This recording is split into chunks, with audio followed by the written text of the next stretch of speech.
Buka Quran surah kedua. Ayat 143. Lihat di pertengahan. Wa ma kana Allahu liyudhi'a imanakum. Jika ada hamba siapapun menunaikan salat, aku nggak akan sia-siakan salat yang dilakukan dengan imannya itu.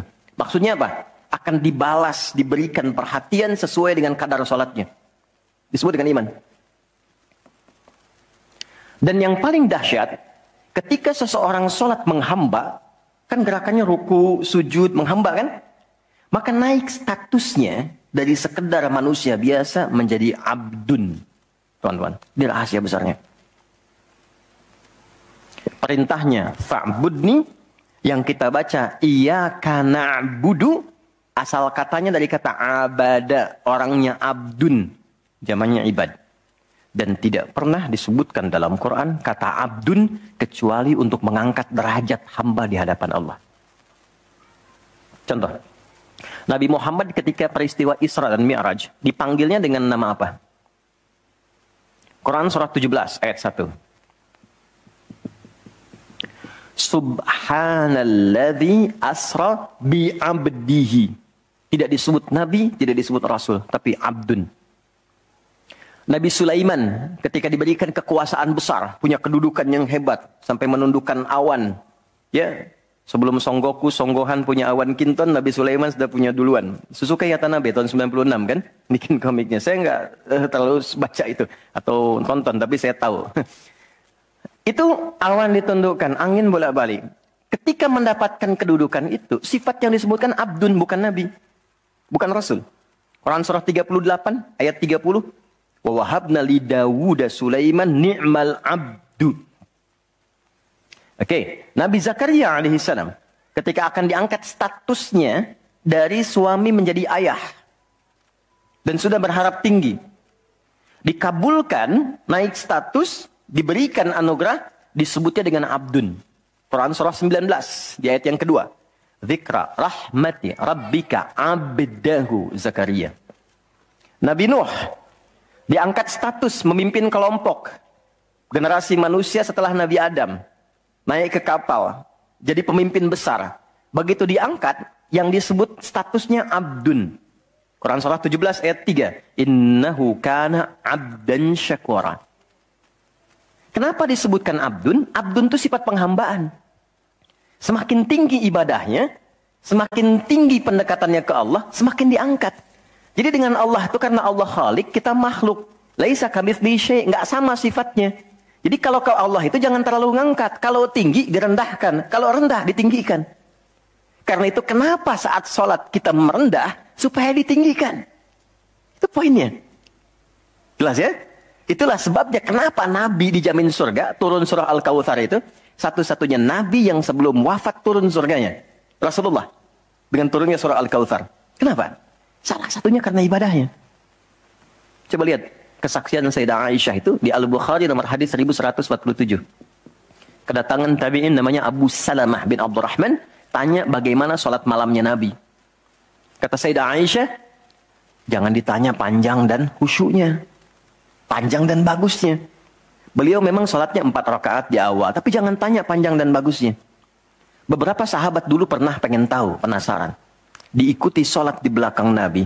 Ternyata rakaat pertamanya dikira Al-Baqarah 100 ayat akan ruku. Ternyata disambungkan ke 286 ayat sampai selesai. Dikira setelah selesai akan ruku. Ternyata Alif Lam Mim lagi, Ali Imran sampai selesai. 200 ayat. Dikira ternyata setelah la'alakum tuflihun 200 ayat Ali Imran akan ruku. Nyambung An-Nisa 176 ayat. Baru kemudian ruku setelah 5 juz 4 halaman. Ruku. Besoknya orang-orang ini nggak ikutan lagi. Udah. Lain memang levelnya. Salam. Tersentuh kaki Nabi itu dengan tangan Sayyidah Aisyah. Ini menunjukkan sederhana kehidupannya. Bayangkan kan, suami sholat, istri tidur, nyentuh bagian kaki. Kira-kira tidurnya alasnya di mana tuh? Nabi besar loh, ahli surga, hebat, pemimpin besar, kehidupan demikian. Tapi kalau sedang beramal kaya, sodakoh kaya, sholat kaya, kakinya bengkak. Kata Sayyidah Aisyah, kenapa begini ya Rasulullah? Alam takun madmuna, alam takun ma'sumah. Engkau kan dijamin surga, surahnya sudah turun. Engkau dijaga dari kesalahan, maksum. Jawabannya ringan sekali. Afala akunu abdan syakura, abdun. Apa nggak boleh aku menjadi hamba yang bersyukur? Ternyata syukur itu kalau dulu para nabi itu pakai ibadah. Jadi kalau dapat nikmat nih teman-teman, ini rahasia hari ini ya. Di antara kita saja ya. Karena saya nggak bagi di yang lain nih, cuma di sini nih. Ya. Para nabi itu, kalau mereka dapat nikmat apapun, itu yang dilakukan syukur. Dan syukurnya lewat ibadah. Contoh, biasa kan suka hadir ulang tahun ya. Masuk ulang tahun kesekian. Nabi tiba-tiba hari Senin puasa. Ditanya oleh sahabat, ya Rasulullah kenapa puasa? Kata Nabi, ini hari lahirku. Jadi mensyukuri nikmat kelahiran dari waktu yang telah berjalan, itu pakai ibadah. Begitu dapat anugerah surga, turun Al-Kautsar, malah diminta ibadah oleh Allah. Inna a'tainakal. Setelah itu apa? Fasholli li rabbika. Tingkatkan sholat, tambahkan amal lewat harta. Jadi jaminan surga itu bukan menghentikan amal soleh. Anda sukses dengan pekerjaan, bukan berarti menjadikan hubungan Anda terputus dengan Allah. Yang paling aneh kan Allah udah ngasih rezeki banyak, kok dipakai maksiat hasilnya? Allah kasih Anda minta, Allah kasih. Tapi begitu dikasih, kenapa dipakai untuk mabuk? Kenapa dipakai untuk maksiat? Kenapa dipakai untuk membeli sesuatu yang Allah nggak sukai? Kan ada perjuangan mendapatkan itu. Makanya dibalik caranya, ketika Anda menghamba, menunduk, Allah mengangkat. Tapi kalau Anda mengangkat, Allah turunkan serendah-rendahnya. Jadi rumus pertama. Jadi ternyata ketika kita diminta menghamba dalam sholat, itu adalah jembatan pertama bagi Allah untuk mengangkat kita dengan derajat tertinggi. Paham? Oke, satu. Jadi kalau ke anak-anak begini kalau tanya, Mah kenapa sih harus sholat? Supaya kamu jadi hebat. Gitu. Kok bisa?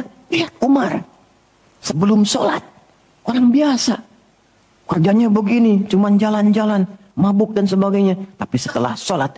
Dia jadi pemimpin yang sangat hebat. Dia hafal sekian bahasa. Dia dirikan sekolah-sekolah. Pemikirannya hebat. Tangguh orangnya. Di mana-mana dikagumi. Itu. Kalau ada karyawan Anda bertanya, kenapa Pak harus sholat? Supaya kita makin sukses proyeknya. Makin banyak omsetnya. Coba lihat Abdurrahman bin Auf.